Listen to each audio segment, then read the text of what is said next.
Tudo bom com vocês? Tudo bom com vocês? Depois do almoço é um pouquinho difícil, né?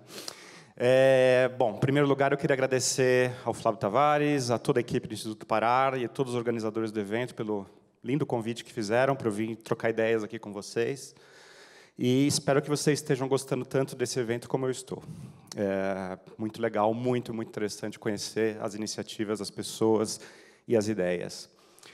Eu sou Alessandro, trabalho lá no Google com parcerias de produtos, né? Meu objetivo é fazer produtos, no caso o Google Maps, que é o produto com que eu trabalho, ser cada vez melhor no Brasil e na América Latina através de conteúdos locais, parceiros locais, fazer com que essa experiência seja mais rica, mais relevante, mais interessante possível para todo mundo que está usando esse produto aqui na nossa região. Vamos lá? Muito bem. Google Maps, então. Nós vamos falar bastante sobre o Google Maps e como que ele nos ajuda a navegar na cidade, né? Navegação na cidade é algo que nós fazemos todos os dias. E como que o Google Maps pode ser o nosso ajudante, o nosso assistente nesses momentos? Eu trouxe aqui para vocês a missão do nosso time interna do Google Maps. O que é que a gente quer fazer? A que a gente se propõe como empresa, como produto? Qual é a nossa missão pensando lá na frente? Daqui eu traduzi para português a nossa missão, que é ajudar as pessoas em qualquer lugar,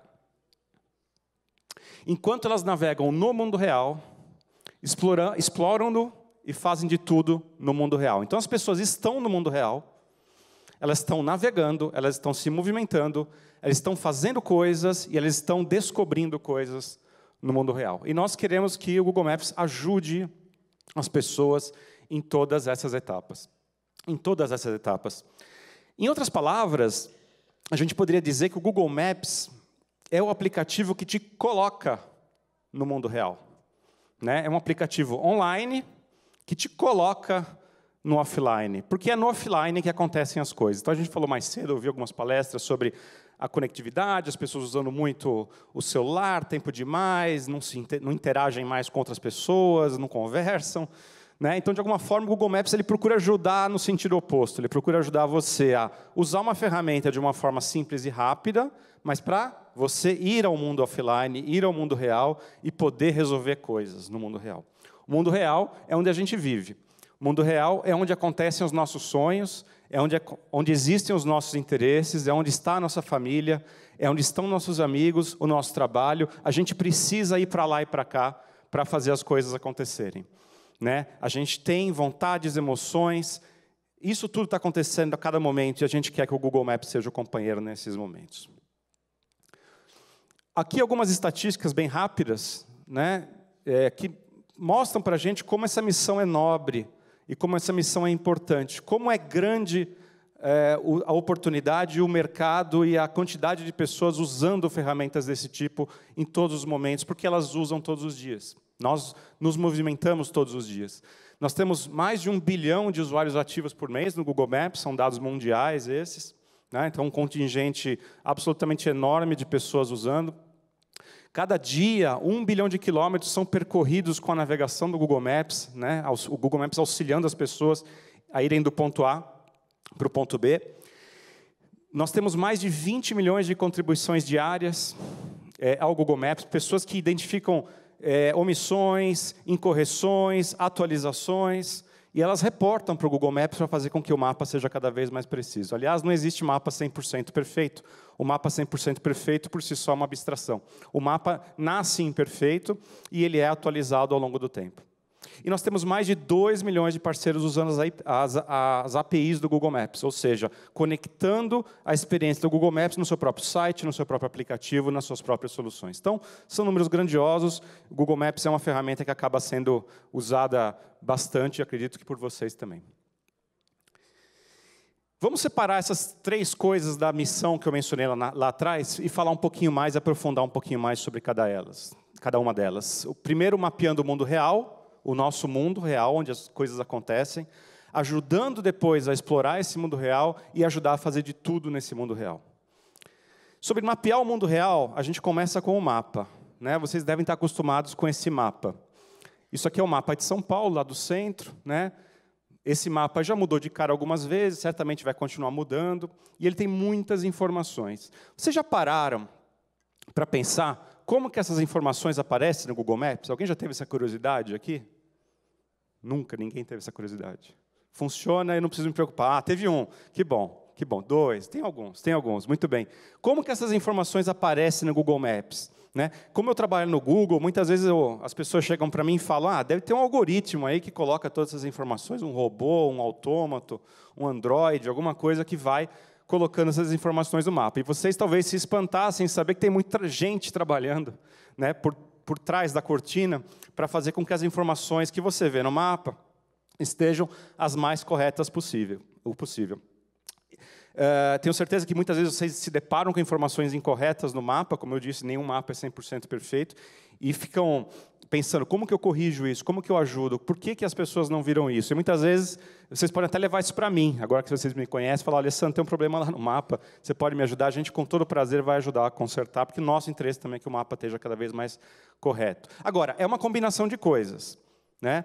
Tem uma mágica por trás do mapa, que faz o mapa ser o que ele é, aparente ser essa ferramenta que funciona quase perfeitamente em todos os momentos e consegue mapear qualquer lugar do mundo. Parece mágica, mas é uma combinação de 4 fenômenos, né? Por um lado, é a minha área, aquela do cabo de força lá em cima, são as áreas de parcerias. Nós fazemos parcerias e buscamos informações das formas mais diversas. Desde do mapa base que vocês viram, todo aquele arruamento, as ruas e não sei o que, aquilo foi fruto de um trabalho feito com provedores de informação, provedores de mapas, ou imagens de satélite, ou dados sobre as rotas de ônibus, ou dados sobre as rotas de carros compartilhados como Uber e 99, mapas internos de shopping centers, páginas amarelas, informações sobre endereço, telefone, nome de restaurantes, açougues, padarias e cutelarias, e por aí vai.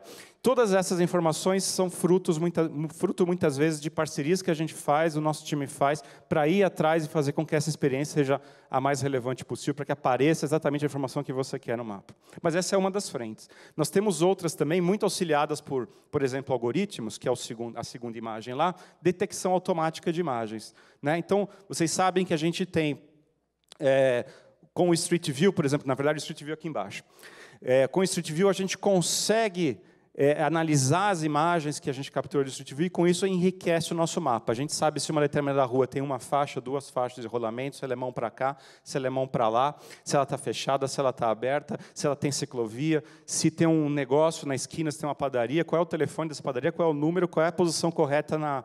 O nosso algoritmo consegue analisar essas informações e consegue fazer com que elas sejam refletidas cada vez mais no mapa real. E o outro exemplo está lá em cima, quando a gente consegue também detectar informações vindas das placas de trânsito.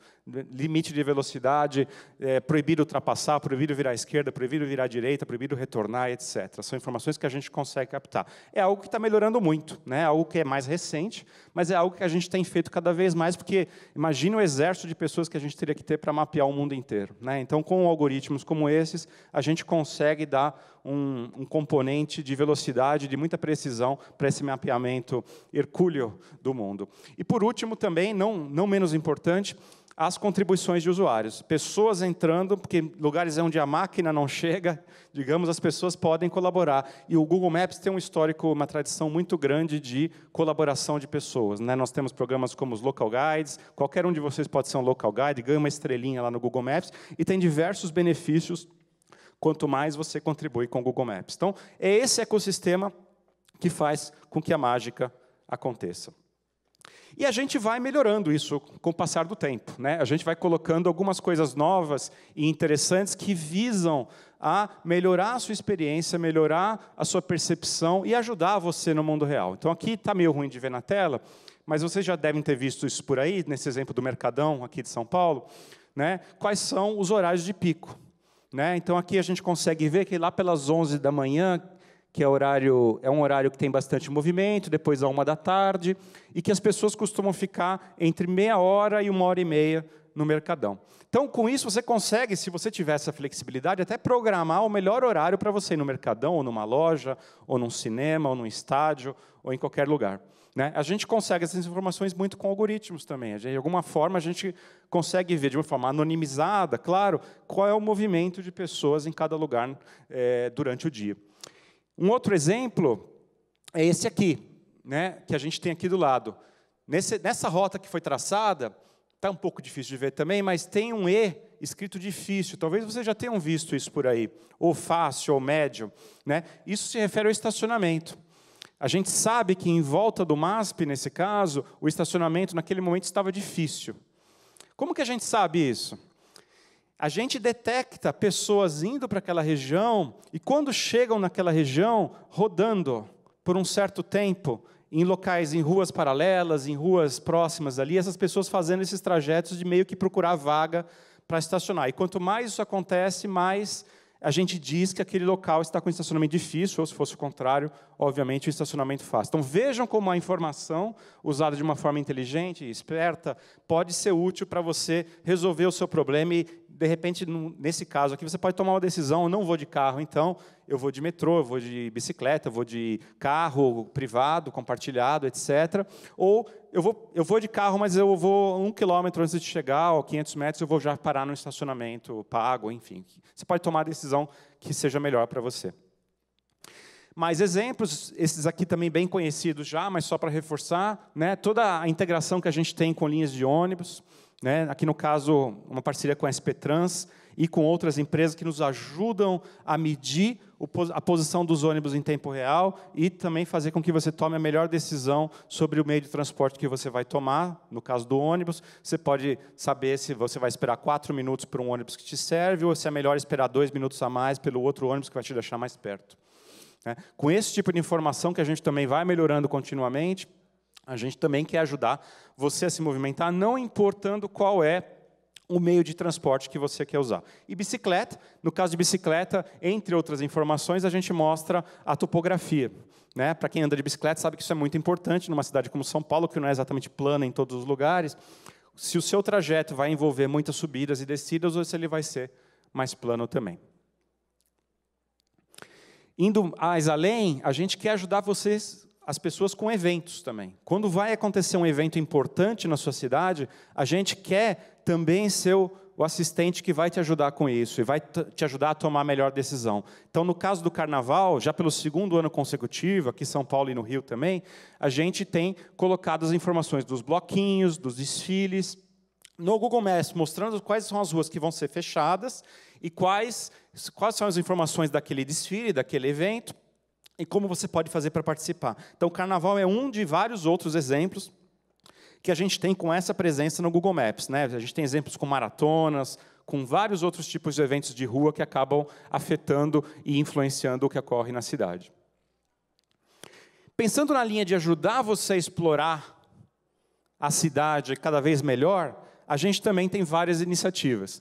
Né? Em primeiro lugar, a gente sabe, ou você informa, se você quiser, os locais de casa e de trabalho que você tem. Então, quem já fez isso aqui, aposto que muitos já devem ter isso registrado de alguma forma no Google Maps, sabe que, com base nisso, a gente consegue mandar alertas matutinos ou vespertinos, de acordo com o seu horário normal de deslocamento, sobre o que esperar hoje no seu caminho até o trabalho. Olha, hoje o trânsito está maior que a média, é bom você sair um pouco antes, porque hoje vai levar 40 minutos em vez dos normais 25 minutos, ou seja lá o que for. Então, esse tipo de informação também te ajuda a tomar decisões melhores. Ou até no exemplo da Logitech, que eu achei interessante, poderia te ajudar a tomar uma decisão de, na verdade, eu vou ficar um pouco mais em casa, esperar esse tempo de deslocamento baixar para os 20 minutos, e enquanto isso eu vou trabalhando daqui com o meu teletrabalho, com o meu home office. Mais do que isso, a gente tem a capacidade, vocês já devem ter visto isso, de uma integração com o calendário. Então, no mapa, o mapa que a gente mostra não é um mapa genérico, é o seu mapa. Em que, inclusive, informações como jantares ou outros eventos que vocês tenham aparecem com destaque. Então, isso te ajuda a se lembrar e a se localizar em termos de onde você vai se deslocar para chegar nesses eventos. Não sei se vocês já repararam também, mas até a importância relativa das ruas que aparecem no mapa tem a ver com as rotas que você mais usa.